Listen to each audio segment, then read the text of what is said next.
आउं गुज़ारिश कंदुसि जो कि तक़रीब में पंहिंजा ख़ूबसूरत वीचार वंडण जे लाइ ऐं मुशाइरो बि आहे, शाइर बि आहे, असांजा जो कि तक़रीब जो एज़ाज़ी महिमान ऐं हमेशह सिंधियत बि संगत शाह कटनो मोहम्मद ख़ान जे सरगर्मियुनि में हुनजो साथ असां वही रहियो आहे। ॼण त हू मेंबर ई थने मोहम्मद ख़ान शाह जो हुजे। असांजो इंतहाई प्यारो साथी सिंधियत बि संगत जो अॻूणो मरकज़ी जॉइंट सेक्रेटरी मोहतरम खाकी जानी खे गुज़ारिश आहे पाण अचनि पंहिंजा वीचार वञनि ऐं पंहिंजो शेर बि पढ़नि। अवल नाम अल्लाह जो बरकत बेशुमार सुॾेहन जो दातार सभा जो सभे पिरी।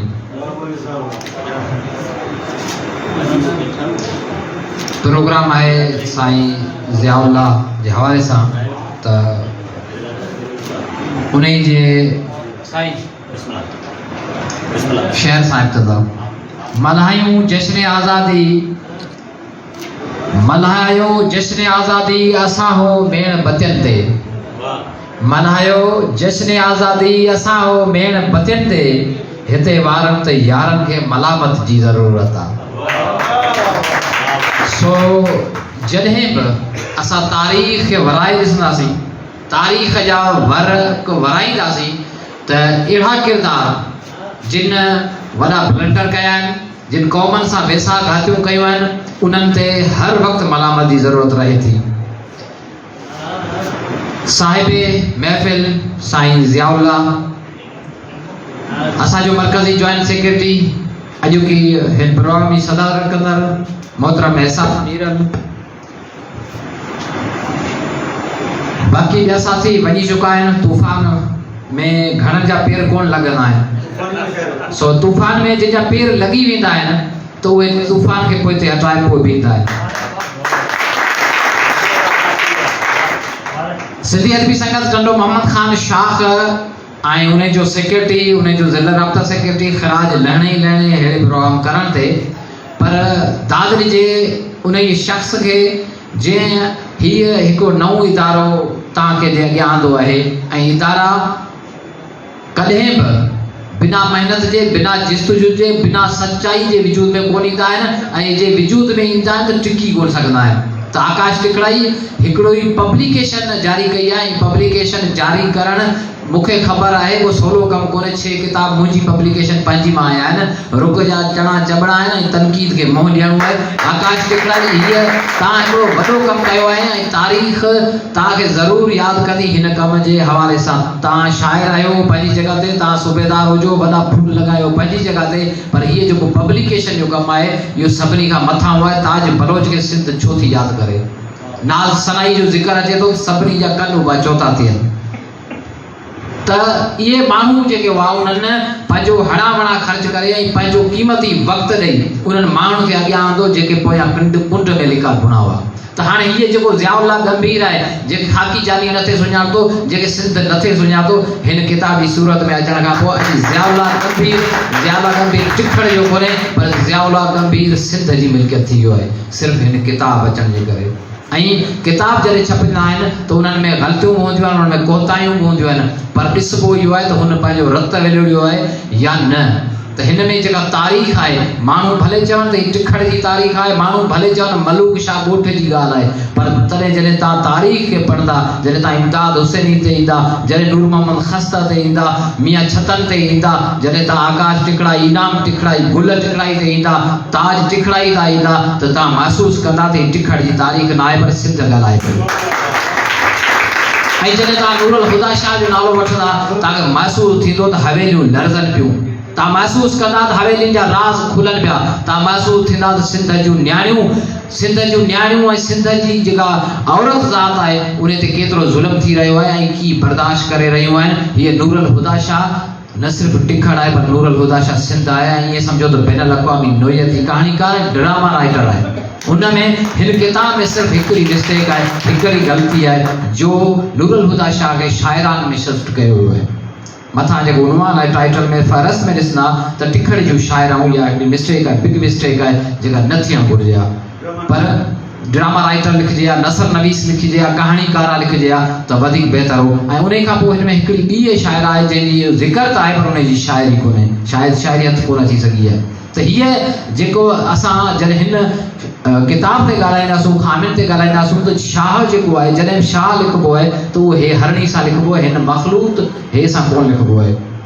इन शइ खे ज़हनशीन कयो वञे, छो त पब्लिशिंग जो कमु तव्हांजे हथ में आहे, सुभाणे इन शइ ॾांहुं तव्हांजो ध्यानु वञे। हालांकि जॾहिं तव्हां अॻिते वेंदा किताब में पढ़ंदा, वसीम मलूक शाह जेको लिखियलु आहे ओरिजिनल हे हरणी सां लिखियलु आहे, सही लिखियलु आहे। पर छा थियो आहे, जो कमु झझो हुजण करे ऐं कम खे तेज़ी सां अॻिते वधाइण जे करे माण्हू खां मिस्टेक थी वञनि, ग़लतियूं थी वञनि, कमियूं कोताहियूं थी वञनि, ऐं हिनखे सऊ ग़लतियूं चइबो आहे। उहे ग़लतियूं जेके माफ़ु करे सघजनि, जेके दरगुज़र करे सघजनि, जंहिं ते का सज़ा न हुजे। त हिन हे ते लिखण ते आकाश टिखड़ाई ते या जेका टिखड़ पब्लिकेशन आहे उन ते का जज़ा सज़ा कोन्हे, न अरबा ख़त कोन्हे।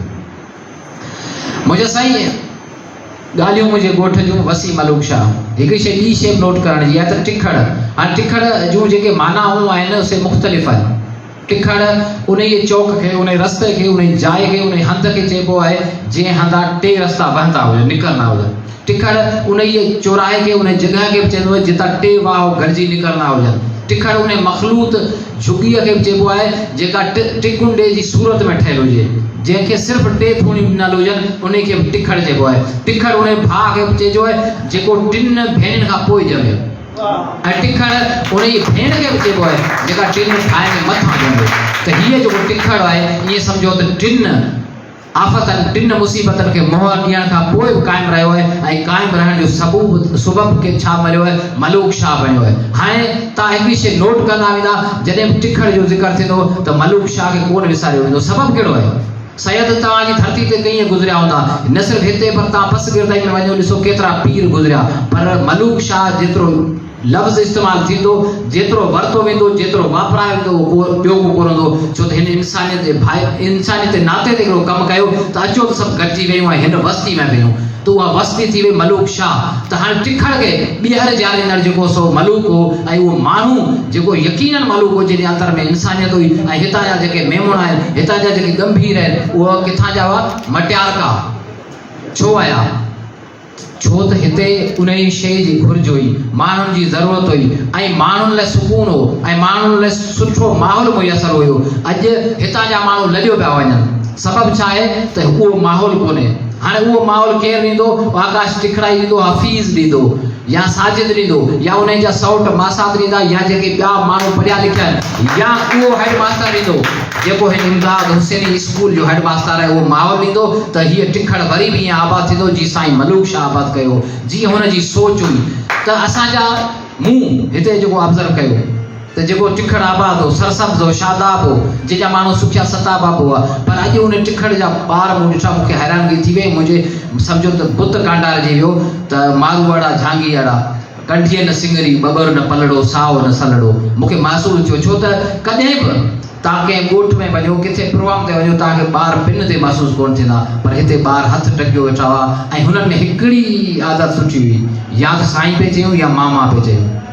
मतिलबु त अदब त सिखियल आहे न, पर उनखे बुख या का मजबूरी या अदब न सेखारण जे करे उन्हनि ते इहो जेको माहौल हावी थियो आहे, त जिन माण्हुनि जा मूं नाला वरिता आहिनि उन्हनि ते ज़िम्मेवारी आहे त माहौल खे ख़तमु कनि, उन्हनि खे अहिड़ो माहौल ॾियनि जो हू हथ टंगण खां बची वञनि। ऐं यकीन ॼाणो जेका क़ौम हथ टंगण खां बची वई, उहा ई कामयाबु आहे। न त ग़ुलामी असांजे दर ते बीठी आहे, ऐं असांखे ग़ुलाम करण वारा, ग़ुलाम बणाइण वारा उहे आहिनि जंहिंजो ज़िक्र बिलाल खोसे कयो त वर्दिन वारा आहिनि, ऐं वर्दिन वारा सभु ख़राबु न हूंदा आहिनि, पर वर्दिन वारनि जो जॾहिं बि ज़िक्र थींदो सम्झो त उहे जनरल, कर्नेल या वॾा के तव्हांजा पुलिस ऑफिसर हूंदा, पर उहे कॾहिं को सिपाही न हूंदो। छो सिपाही हमेशह सीने ते गोलियूं खाईंदो आहे, सिपाही हमेशह सरहदनि जी हिफ़ाज़त कंदा आहिनि, ईअं जीअं असां सिंध धरती जी हिफ़ाज़त कई आहे ऐं कंदा रहंदासीं। अस्सलाम वालेकुम।